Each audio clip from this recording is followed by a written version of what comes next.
இவருக்கு பயமாயிடுச்சு. என்ன பிரதர், என்ன என்ன ஆச்சுன்னு அவரு என்ன செய்யறது, இந்த மாதிரி பிசாசு பிடிச்சிருக்கு இவளுக்கு, அடிக்கடி இந்த பிரச்சனை வருதுன்னு சொல்லி, அப்போ கூட்டிட்டு வாங்க நம்ம ஜெபம் பண்ணுவோம்.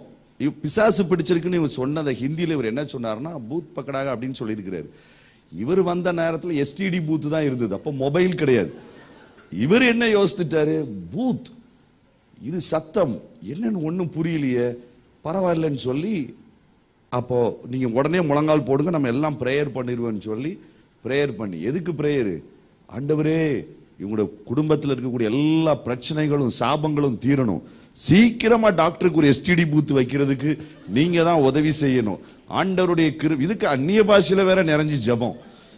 ஆனா ஜபம் பண்ணி முடிச்ச உடனே அந்த அம்மா தலை அந்த கட்டியிருந்த சடையெல்லாம் அவுத்து போட்டு ஓடி வந்து முகம் குப்புற வந்து அங்கு அவங்க ஜெபம் பண்ணிட்டு இருந்த இடத்துல விழுந்தாங்க.